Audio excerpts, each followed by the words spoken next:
Tonight, delegates from the Tri-State are in Cleveland ahead of the start of the Republican National Convention. 9 on your side, anchor Craig McKee is in Cleveland and joins us from the Quicken Loans Arena. Craig.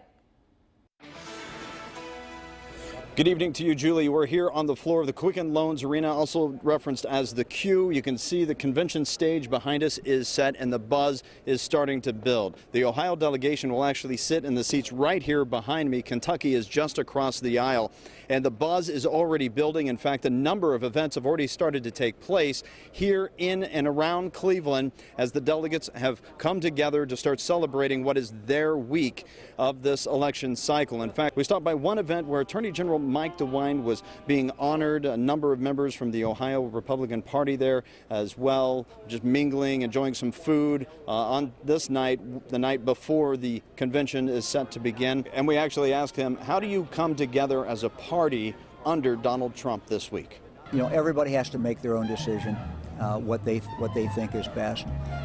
Certainly Donald Trump has said some things that are not good, very disturbing. What we hope will happen, what I hope will happen is on Thursday night he will give a speech that will engender some confidence in the American people. Well, Attorney General Mike DeWine says he will support Trump despite the fact that he is bound to Governor John Kasich. You won't see Governor Kasich inside the queue. He's nowhere to be mentioned on any of the schedules that we have been given. He's not been asked to speak. And of course, you're not going to see former President George Bush or Herbert Walker Bush here either. Some very prominent Republican members of the party. One thing you will see, of course, Ohio delegates, again, who are bound to the governor. One of those, the honorary chairwoman of the Republican Party in Hamilton County. We spoke to her. This will be her 5th time representing Ohio as a delegate. It was 17, and only one survived.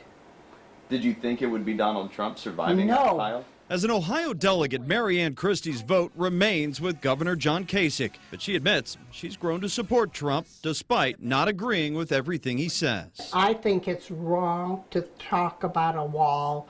We've had the Berlin Wall. We saw what it does. Look at this. Marianne's first convention was 32 years ago. Kasich was an alternate.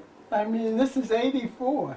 I mean, it's fascinating. It was the Reagan era, and she has the hat to prove it.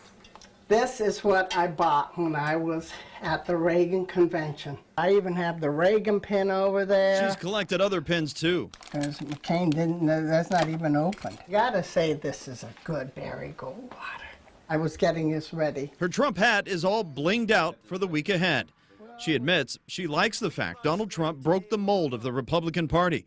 The shakeup has left many longstanding Republicans, though, on the sideline, not supporting the presumptive Republican nominee. Marianne says while she will be there to support Trump, one of her biggest concerns still is what comes out of his mouth. He keeps saying things that he should think about a little bit more before he spouts off on them. And of course, all eyes will be on that speech, the words that Donald Trump says on that very stage just behind us. Now, the Ohio delegation will start with a breakfast in the morning. Ohio Treasurer Josh Mandel and Senator Tom Cotton of Arkansas will speak at that breakfast. You can count on 9 on your side to be there covering that event and the rest of the events on the first day of this Republican National Convention. In Cleveland, Craig McKee, 9 on your side.